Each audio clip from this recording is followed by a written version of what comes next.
Oh, ayan guys, tingnan nyo. Oh, na ano na yung ano, yung Bagyo Pichay.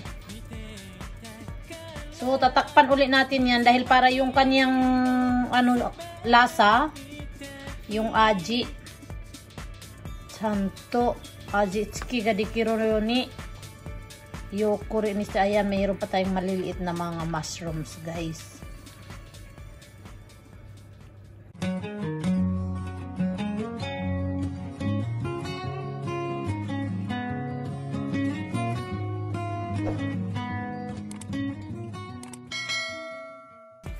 Ito yun guys ang ingredients ng aking lulutuin. Seafoods. Ayan, may fish, meron yung talaba, merong crabs, ayan, may tofu, may shirataki, yan, may yasay kasi vegetable seafood. So, ang ating ano ngayon guys, ito naman ang aming first day of 2025 na food. Ayan. Yan guys, first tip ng ating pagluluto ng ating seafood hot pot ay ito. Para ano, pwede ninyo gayahin to guys. Alam niyo sa Pilipinas, kahit wala kayong soup na katulad dito sa Japan, yung titimplahin niyo lang ng ano, makabili naman kayo niyan sa mga sa SM. Yung pang hot pot na luto, ayan, ilagay natin tong kanila, yung instant na ano sauce, ayan. Tapos pakuluin mo na yan guys. Tapos lagyan natin ng uli ng dalawang, ito guys, halaking madalas talaga ito, kasama talaga to sa pagluluto, ayan. Ayan, lagay natin yan. Mauna yan siya guys, isa't kalahati ang ihalo natin pampalasa. Ayan.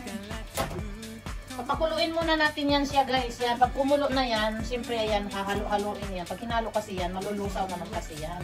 Pampalasa siya, pangdagdag siya sa pampasarap. Kumbaga, kung sa atin dyan guys, pwedeng hindi na ito ang ilalagay nyo sa Pilipinas.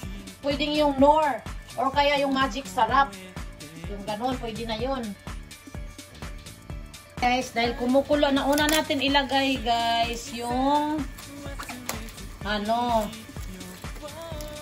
yung crab. Ito, yung mga crab ang una natin ilagay. Ano kasi ito, naka-frozen na kasi ito guys. Ang hirap gawin. Ayan.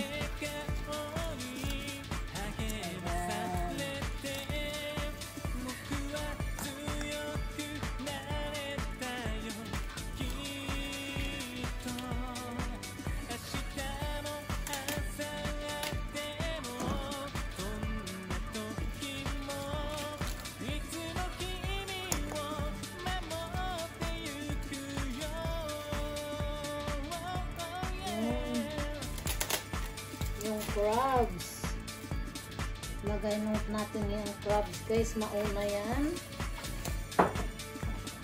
Purong crabs. Halos purong crabs na lang guys. Hindi, meron pa yan. Hindi natin anuhin lahat ilagay yung crabs. Kasi ano, pag gusto pang kumain, idagdag na naman uli mamaya. Ayan. Yan muna yung ilalagay natin guys. Ayan o, kasunod. Siyempre, i-ano din natin yung ibang mga ano. Unahin natin yung itong gulay na to guys. Kasi yung pitsay, Bagyo Pichay, matigas kasi. So, unahin natin siyang ilagay. Diyan. Nakasan na natin ng tubig guys. Ay, kasi. Yan. Kasi matigas ito para mauna siyang yan, kinakamay ko ha, malinis yung kamay ko guys. Kasi syempre, nagluluto, laging naghuhugas. Malinis yan kamay ko, kahit kinakamay ko yan. Yan. Tapos, ang next natin ilagay yung iba pang mga ingredients. Sarap nito guys, sarap ng sabaw. Kasi maraming laman na isda. Kurete, ni kay diaro. Ipay aro kara. Kundi madaan uri. Saka ito guys, ito na isda guys, itong ilalagay ko, ito isda ha. Meron ito sa Pilipinas, nakalimutan ko lang yung pangalan. Alam ko ang isda na to dahil kinukuha ko ng aking father. Kalimutan ko lang ang pangalan guys, siyempre sa tagal na yan.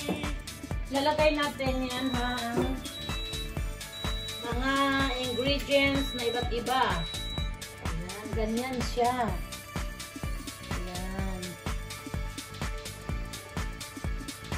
Ayan. Tapos guys, ilagay natin ang tofu. Ay, hindi pa pala. Pang mahabang sibuyas. Alam ko na po dati, hindi ko alam kung ano nga ulit tawag nito sa English. Ay, iwan, basta naganigi ang tawag nito guys. So, ilalagay ko naganigi. Naganigi ang tawag dito. Iwan ko, kayo na lang ang mag-judge guys kung ano to sa English. Dahil may nagsabi na, kapag luto na kasi ako ng ganito, may nagsabi na sa akin ng ganito. Ano English? Ayan, gulay. Ito natin ilalagay yan guys, gulay. Siyempre, di pwede guys na walang tofu. Lalagay natin yung tofu guys. Oh. Ito, tofu. Yaki tofu. Ang tawag dito, kumbaga, inano to, parang grilled nila. Yan. Tofu, ilagay natin dyan. Pinailaliman ko na yung, ano guys, dapat lagay natin sa mga gilid-gilid.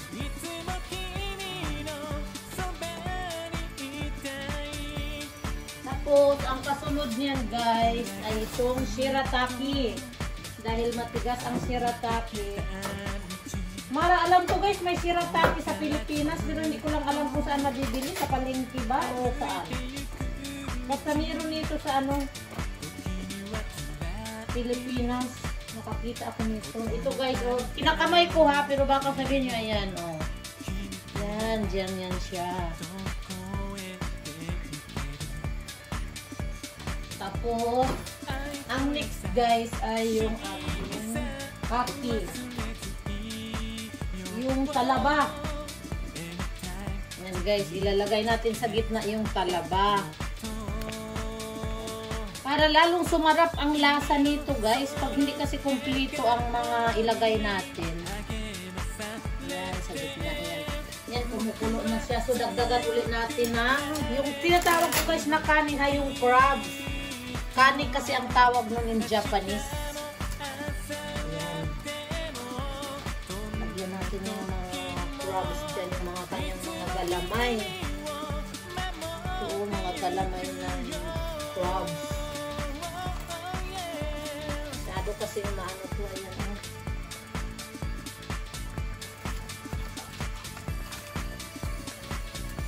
Pero itong niluto ko na to guys, alam kong dadagdagan pa ito mamaya kasi hindi magkasya sa aming maliit na pot.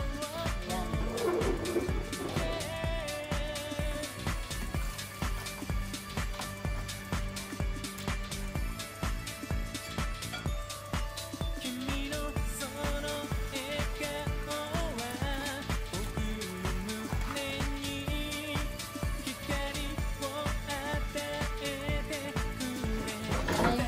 Diretso na yung aking ano guys ha. Wala nang edit ito. Diretso na. Mahaba nga lang pero pisan yun na. Pero titingnan ko rin muna siya guys. Baka pwede pang i-edit. Yan. Baka 6 minutes na pala. Yan. O ganyan siya pagluluto guys. Tapos tatakpan muna natin yan. Para naman tanggalin natin yung mga bula-bula guys. Siyempre yung may mga bula-bula talaga yan, lalo na may crabs. Tanggalin natin. Hinaan na natin ang apoy kasi nga anuhan muna natin para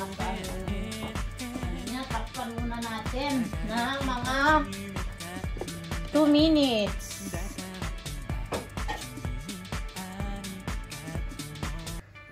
Ayan, ilagyan na natin yung mga gulay guys. Ito na kasi yung last sa ibabaw para pag takip niyan mamaya mag-ano na kasi madali man malambot ito. Kaya takpan muna ulit natin guys yan ng 5 minutes. Ayan. Yan na muna ang ating, diba guys, ang ganda.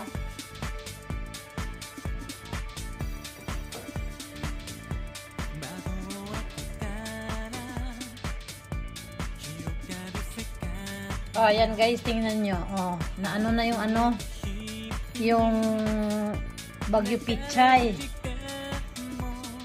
So, tatakpan ulit natin yan dahil para yung kanyang ano, lasa, yung aji. Santo, aji tsuki ga dekiru ni yokuri ni saya. Mayroon pa tayong maliliit na mga mushrooms, guys. Ito yung tinatawag na hotpot nabe, seafoods nabe dito sa Japan, guys.